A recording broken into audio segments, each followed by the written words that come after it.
What's going on, everybody? Rob Dauster here from the Field of 68. And today we're going to bring you another episode in our NBA Draft Prospect Profile series. These are going to be dropping throughout May and throughout June, a couple a day.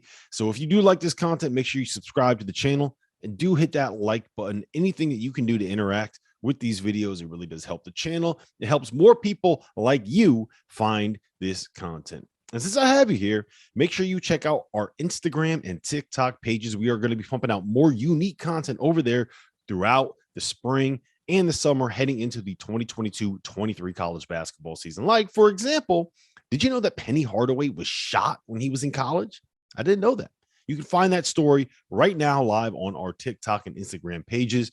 The links for those are in the description below.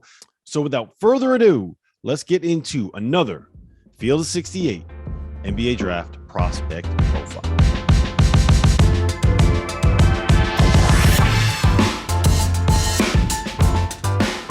Welcome back to another episode of the Field of 68's 2022 NBA Draft Prospect Profiles. My name is Rob Dauster. I have Wake Forest legend Randolph Childress here with me, and we're going to be breaking down a Wake Forest star by the name of Alondes Williams.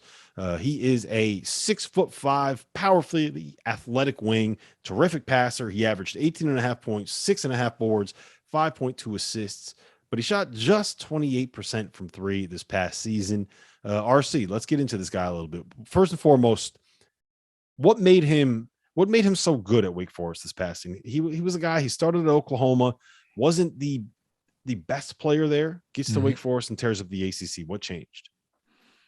You know what? I joked with everyone all year long and said, who was playing in front of him? You know, unless you're telling me it was Trae Young, I don't know what in the world was going on. Like all those Oklahoma transfers really lit it up. So, you know what?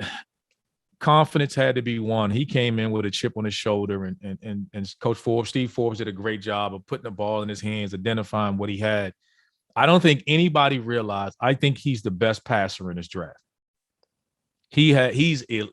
There's not a lot of times you say he's an elite skill set with these guys coming out. They're just good. He has an elite skill set. He is the best passer, has the best eye. Now he gets a little casual with the ball and can turn it over some, but he sees he's a big guard. He's strong. He's athletic. He's physical, and he can find guys. I mean, his vision is the best I've seen of anybody in this draft. I mean, he definitely is a guy. I think someone to find a place for him because of that. I mean, he's a ball mover. Now, like I said, the only knock is shooting. He doesn't shoot it great.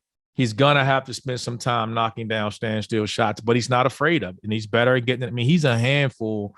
You can't keep him out the paint. I mean, as gifted as he is it's suspect that he has been shooting the basketball at 20%. I mean, he's overall 51% from the floor. He dominated guards and he'd post them up. I mean, he'll make someone's roster for sure. He'll get drafted. Yeah, I mean, I think he's probably going to end up being a second-round pick, but I think he's one of these guys that's going to make a roster. He's going to make a team. He's going to help somebody next year. He can step in right away and impact a game. The key is going to, like, the difference between him being a guy that's on an NBA roster and a guy that is consistently impacting games and maybe even being a starter, it's going to be that jump shot, man. You got to be able to force teams to close out on you. You can't take advantage of your passing ability if no one is going to guard you to make you to be able to draw extra defenders. I mean, he could do everything else. You could put him in ball screens. You could put the ball on the floor. He's explosive. He might dunk on you. But if he's not making that shot, so let me ask you this. We always talk about how developing shooting is the easiest skill to improve when you get to the NBA level, but it's not like every single one of these guys improve. So how do you identify someone that can be a better shooter and actually will get better with reps? I don't, you know what, when people say that, I think it's within context, because you look at a guy like Al Horford, it's not pretty in the way he does it because no one is guarding him. You're going to live with the fact to say, hey, he's spacing the floor. You don't see, they're not running actions for Al Horford. I mean, he's just there and guys are sitting out. So he makes enough that you say, hey, I got to go. And guys go for a shot fake. You're sitting there like, why are you going? I laughed about this last year.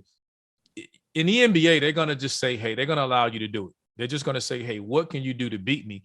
What he's good enough to beat, he doesn't have to be great. You would like to see him, if he can just get in the 30s to make you be effective in guarding him, he's 6'5", he's really athletic, and he's physical. So you don't want to have that guy.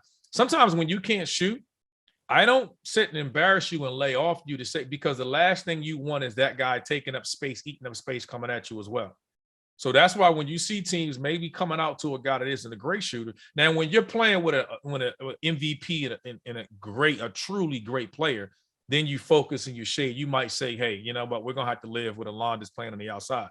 But what you don't want is a guy like that driving downhill, because he can finish with anybody. I mean, that skill set is going to translate to get in the rim and do it. So he's not going to sit there and bomb away threes, but I do think he can make enough. You want to get him in the low 30s, the mid 30s to say, because he doesn't settle. He's not going to sit there and just keep bombing it. He's just going to say, hey, you know what I'm going to do? That's why he was ACC Player of the Year, because he understands what he does well. He's not trying to prove you wrong and say, hey, I want to be this great guy. I'm gonna be a 40% three-point shooter. It's like, no, that's not what I do.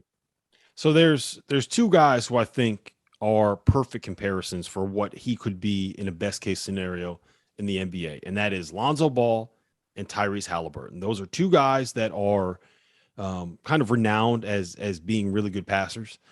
They are guys that can operate in ball screens when you need them to, but they're not point guards, so to speak, right? They're not the lead ball handler on their team. I think that you want Alondes to be a secondary creator and a secondary ball handler. Now, the difference is he shot 28% from three this past season. Tyrese Halliburton for his career shoots 41% from three. Right. Lonzo Ball last season shot 42% from three, and for his career shoots 36% from three. So that's what you have to get to. You have to be able to make those shots to make defenses respect you. But I would not be surprised if we looked up in 2 years, if Alondes Williams can get to the point where he is a respectable jump shooter, that he's averaging 10 points, 4 boards, and 4 assists for somebody in the league. Who he reminded me of it in this aspect, not personality wise, but just size and just somebody that Tariq Evans. Yeah, I can see it. That big. Some people play him at point because I can see a team at some point of a game putting the ball in his hand because he's an elite guy. You will put him in a ball screen. And if he's out on the team, and I don't like it, but he's just that 6'5", 6'6" guy that you can put in the ball screen is going to come off and make plays. And he has more ability of playing a point than some of these other guys. I think the best skill set he has right now is a passer. So when someone brings him in, I think the role is going to be, hey, be a secondary passer, because there's not a lot of great three-point shooters there. I mean, not a guy. He just needs to be able to knock down a few and be comfortable. But again, he has an elite skill set in passing the ball and finding guys. So you'd want to take advantage of it. And don't forget, he's really athletic as well. Yeah, I mean, and we talk about all this shooting. He doesn't have to be Steph Curry. He doesn't have to be Klay Thompson. No. You just have to shoot it well enough. It's not about making the threes when he's wide open. It is about making enough threes that you are a threat that defenses have to go to. It's about having the gravity of being a three-point shooter that forces defenses to space. That's what it's all about. Right. And right now, I don't think that he necessarily is that guy. No. But look, if he gets there, then I think you're getting a steal. And honestly, I'd be willing to maybe even use a late first-round pick on him. I mean, the production is there. Yeah, right. The pedigree is there. You've seen it. You can't be scared away with this. People think the age is bothering. The age would be a factor when it's lottery and when you're these young teams, you're trying to find pieces. Where he's looking to go, he's in the range of these teams that are playing right now.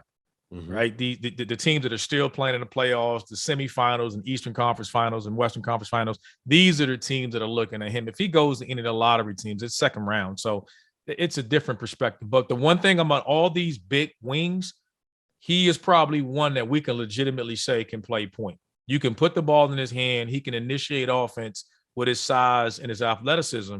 And he's a great passer. I mean, he's a great passer. So you're going to, you know who could have used him? 6'3" guys on. You know who could have used him?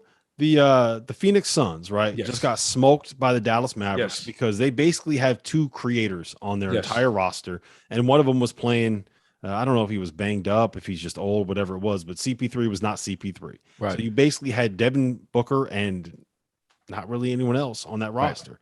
Suns could have used them. Yeah, and you got Book out there trying to get a bucket. That's what he's always been.